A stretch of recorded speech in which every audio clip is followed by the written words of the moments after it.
২১ August grenade হামলা মামলায় বিএনপির ভারপ্রাপ্ত চেয়ারম্যান তারেক রহমান ও সাবেক স্বরাষ্ট্র প্রতিমন্ত্রী লুৎফুজ্জামান বাবর সহ সব আসামির খালাসের রায়ের বিরুদ্ধে রাষ্ট্রপক্ষের দায়ের করা আপিলের চতুর্থ দিনে শুনানি চলছে।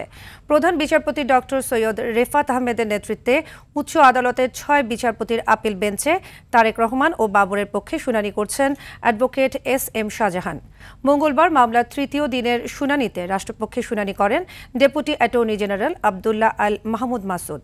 এর আগে ৩১ জুলাই হয় দ্বিতীয় দিনের শুনানি।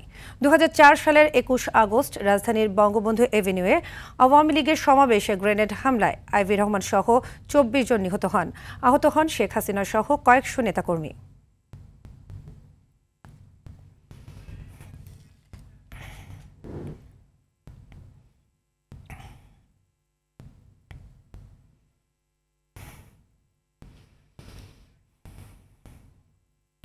এ বিষয়ে সবশেষ তথ্য জানাতে উচ্চ আদালত প্রাঙ্গণ থেকে যুক্ত হচ্ছেন সহকর্মী জি.এম. মাহমুদ। মাহমুদ, শুনানি এখন কোন পর্যায়ে রয়েছে আর এ বিষয়ে আপডেট আমাদের জানাবেন।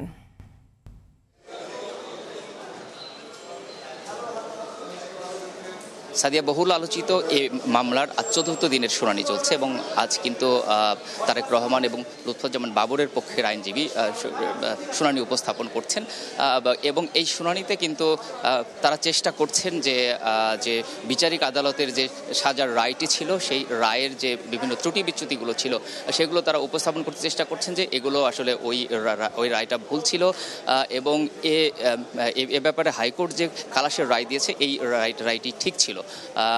এস.এম. শাহজাহান উনি সিনিয়র আইনজীবী, উনি আসলে বক্তব্য উপস্থাপন করছেন। ওনার সঙ্গে রয়েছেন অ্যাডভোকেট শিশির মনির। তিনি কিন্তু গতকাল জানিয়েছেন যে এই বিচারিক আদালতের যে রায়টা ছিল সেই রায়ে বেশ কিছু ত্রুটি বিচ্যুতি ছিল যেগুলো আইন পরিপন্থী এবং সেগুলো তিনি উপস্থাপন করবেন আজ এবং এর ফলে তিনি আশা করছেন যে এই আপিল বিভাগেও আসলে এই হাইকোর্টের যে রায়টি ছিল অর্থাৎ খালাসের রায় এটি বহাল থাকবে।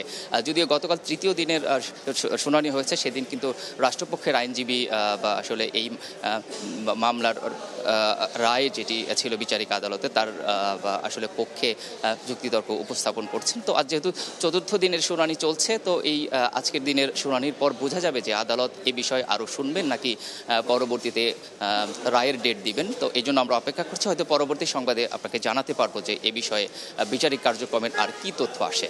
তো আপাতত এই ছিল আমার কাছে এই মামলার এখন পর্যন্ত সর্বশেষ তথ্য। সাদিয়া, ধন্যবাদ মাহমুদ।